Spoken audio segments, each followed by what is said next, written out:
Hello students, good evening. कैसे हैं बच्चों आप सभी।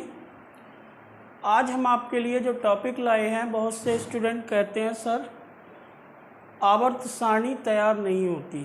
तो आज हम आपको जो टॉपिक पढ़ाएंगे वो हमारा टॉपिक है आवर्त सारणी। आज का हमारा जो टॉपिक है वो है आवर्त सारणी को हम याद कैसे करेंगे, क्या तरीका हम अपनाएंगे जो आवर्त सारणी हमें याद हो जाए। इसको कहते हैं पीरियोडिक टेबल। Periodic table. तो आज हम यहीं पे आपको अभी आवर्त सारणी को हम आपको याद करा देते हैं, ठीक है। मतलब हम इसी क्लास में आपको आवर्त सारणी को लर्न कराएंगे। देखो, अगर हम आवर्त सारणी की बात करें तो आवर्त सारणी में कुछ इस तरीके की रेखाएं होती हैं। ये इस तरीके की रेखाएं होंगी, 7 कितनी रेखाएं होंगी, 7 रेखाएं होंगी। इनको हम बोलेंगे आवर्त। आवर्त सारणी में इस तरीके की जो पड़ी रेखाएं होंगी इनको कहेंगे आवर्त। और ये होंगी नंबर में कितनी, टोटल इनका जो नंबर होगा वो इनका होगा 1 2 3 4 5 6 एंड 7। ये हमारी 7 लाइन्स होंगी जिनको हम आवर्त बोलेंगे, ठीक है। पहली बात, आपसे पूछा जाए कि आवर्त सारणी में कितने आवर्त होंगे, तो कितने आवर्त होंगे, 7 आवर्त होंगे। फिर दूसरा पॉइंट, आवर्त सारणी में इस तरीके की जो खड़ी रेखाएं होंगी, ये जिनको लंबवत बोलेंगे, ये लंबवत रेखाएं होंगी 18। इनकी संख्या होगी 18 और इनको हम बोलेंगे समूह। इनको हम कहेंगे समूह या इनको हम कहेंगे ग्रुप। तो आवर्त सारणी में आवर्त है 7 और समूह है 18, ठीक है। इतनी बात क्लियर है। अब देखो पॉइंट नंबर 3, किस आवर्त को हम क्या नाम देंगे। अगर हम आवर्त सारणी का अध्ययन हम आवर्त में कर रहे हैं तो हम किस आवर्त को हम क्या नाम देंगे। आवर्त का नाम, कोई आवर्त हमें दिया है तो उसका नाम क्या होगा। तो पहला आवर्त, फर्स्ट आवर्त या प्रथम आवर्त जो होगा ये बहुत छोटा होगा और ये इतना छोटा होगा कि इसमें केवल 2 तत्व होंगे। इसमें जो तत्व होंगे वो केवल 2 होंगे। पता होगा आपको कौन से होंगे, एक हाइड्रोजन होगा और दूसरा हीलियम होगा। कौन कौन से तत्व होंगे, एक हाइड्रोजन होगा और दूसरा हीलियम होगा। हीलियम होगा। तो ये बहुत छोटा है तो इसको हम कहेंगे अति लघु आवर्त। लघु आवर्त इतना छोटा है कि बहुत छोटा है। ये 2 ही तत्व इसमें पाए जा रहे हैं, तो इसलिए इस आवर्त को हम क्या नाम देंगे, इस आवर्त को हम कहेंगे अति लघु आवर्त। दूसरा आवर्त हमारा, जो हमारा सेकेंड आवर्त होगा, द्वितीय आवर्त होगा। आवर्त जो द्वितीय है इसमें 8 तत्व हैं। इसमें तत्वों की संख्या है 8, तो इसलिए इसको हम बोलेंगे दीर्घ आवर्त। सॉरी, दीर्घ नहीं कहेंगे, हम इसको कहेंगे लघु आवर्त। लघु आवर्त,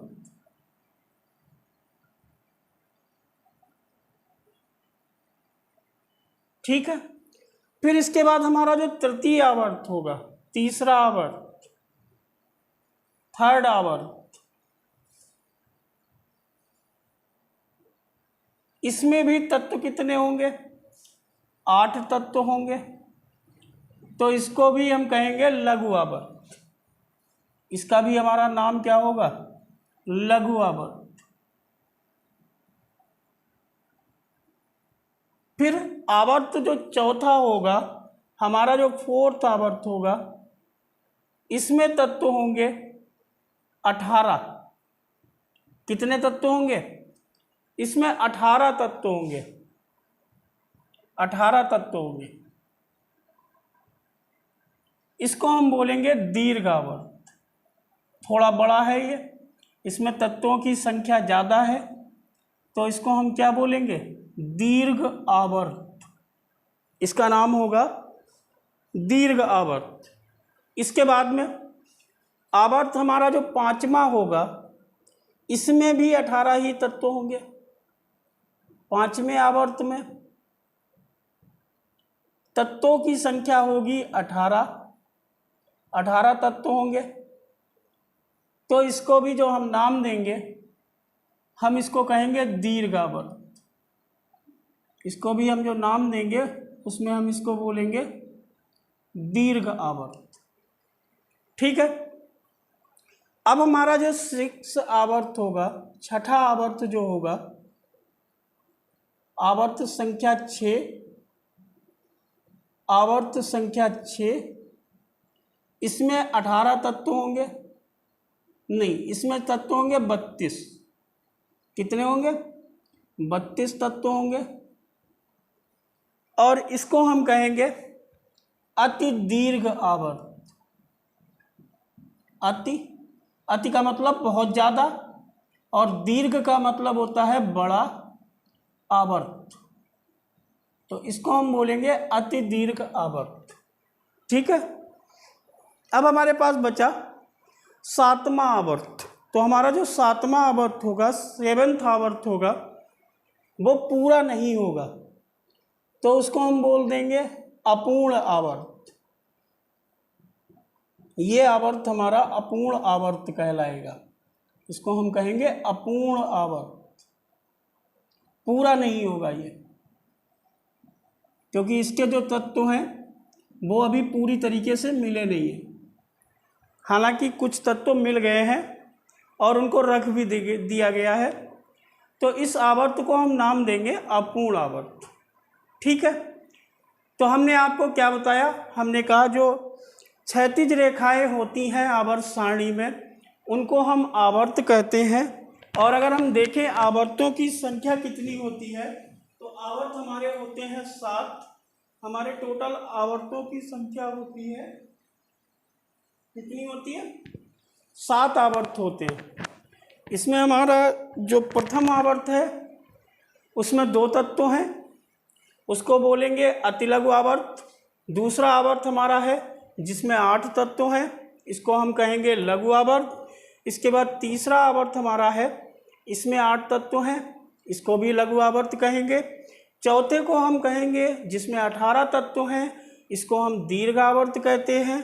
पांचवें को हम दीर्घ कहेंगे, छठे को हम अति दीर्घ कहेंगे, और सातवें को हम अपूर्ण कहेंगे। तो अब याद कैसे आप रखोगे? देखो, 2 ये लघु हैं, कौन कौन सा? दूसरा और तीसरा। 2 ये दीर्घ है, कौन से हैं? चौथा ये 5वां।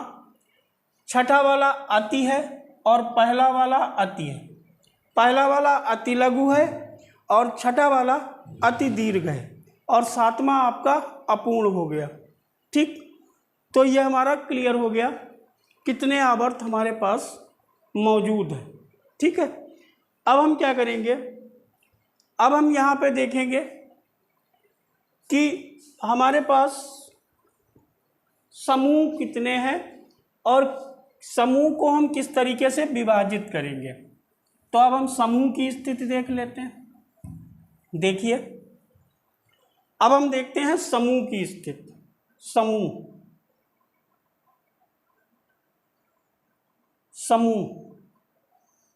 अगर हम बात करें समूह की, तो समूह हमारे टोटल हैं 18।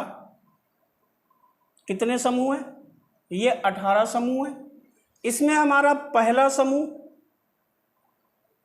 फर्स्ट ए, और इसको फर्स्ट ए जो समूह है और सेकेंड ए समूह,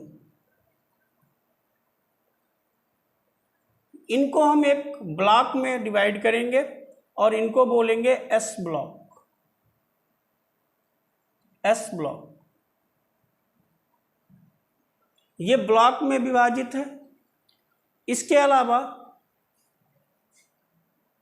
13 से लेकर 13, 14, 15, 16, 17 और एक 18, ये जो है ये 13 से लेकर 18 तक के जो समूह हैं इनको हम कहेंगे पी ब्लॉक के। ये तत्व हमारे कहलाएंगे पी ब्लॉक, इनको हम पी ब्लॉक तत्व बोलेंगे। कहाँ से लेकर कहाँ तक? 13 से लेकर 18 तक, और 1 से लेकर 2 तक को हम एस ब्लॉक बोलेंगे।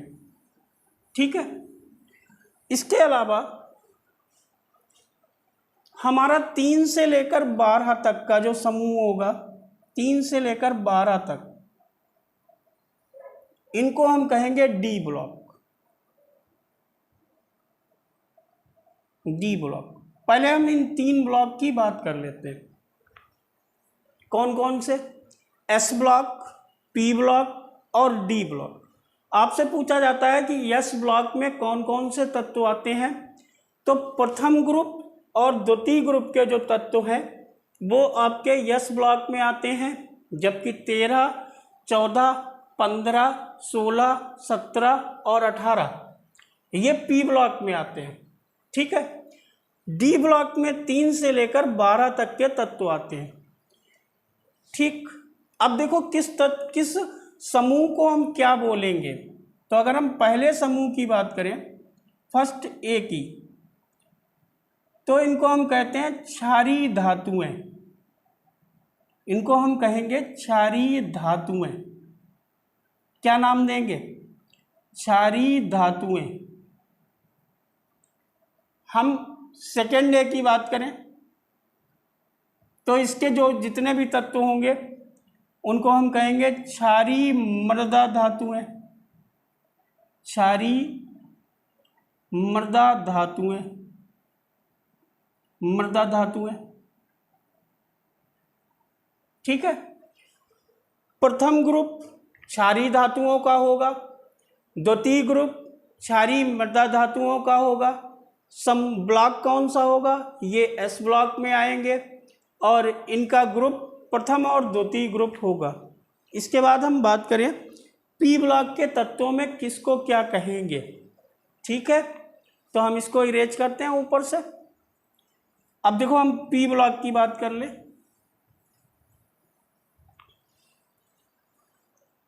पी ब्लॉक, पी ब्लॉक तत्व के तत्व,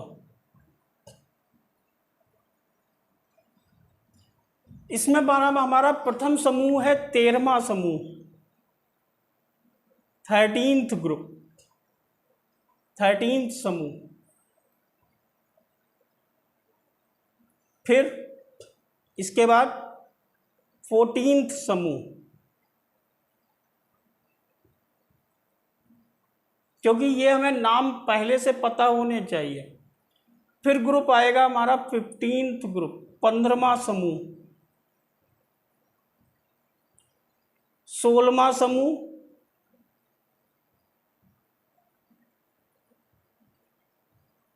और 17वां समूह।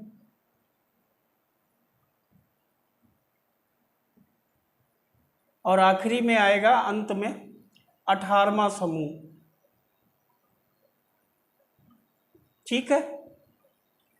तो हम बात करें 13वें समूह की। सबसे पहले हम 18वें समूह की बात करें। नीचे से चलते हैं ऊपर की ओर। जो 18वां समूह है इसको हम कहते हैं अक्रिय गैस। अक्रिय गैस,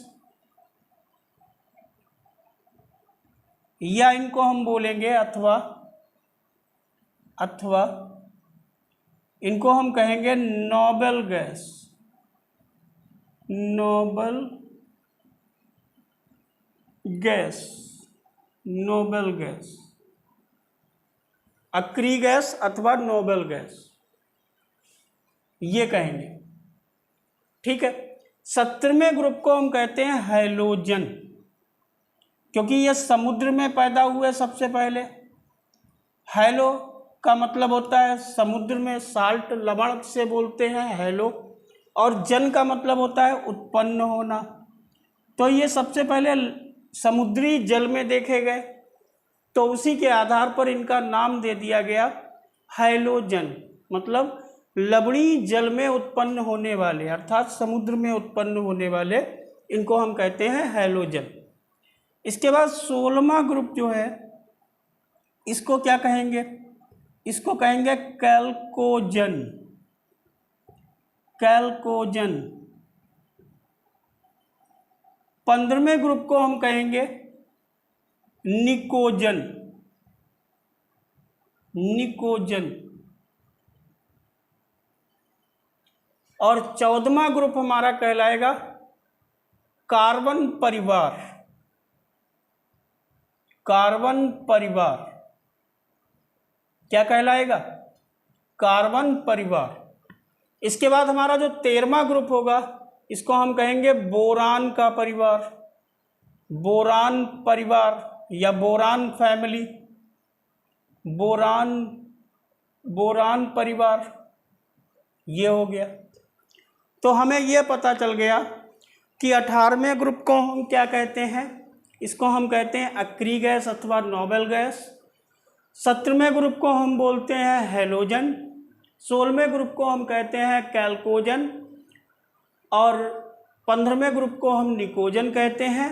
14वां ग्रुप हमारा कार्बन परिवार कहलाता है, और 13वां ग्रुप हमारा बोरान परिवार कहलाता है। ठीक है, यहाँ तक बात हमारी क्लियर है, कोई डाउट नहीं इसमें। चलिए इसको भी स्क्रीनशॉट आप ले लीजिए, फिर हम बिगाड़ दें। चलो ठीक है, इसको इरेज करते हैं, इसको बिगाड़ देते हैं। अब देखो आगे की कहानी क्या होगी। ये कहानी हमारी हो गई। अब आगे की कहानी होगी हमारी ये, क्या कहानी होगी? कहानी होगी ये कि अब हम लेंगे डी ब्लॉक के तत्व, डी ब्लॉक के तत्व, ब्लॉक के तत्व। तो डी ब्लॉक के तत्व की जब हम बात करेंगे तो इनको कहते हैं संक्रमण तत्व।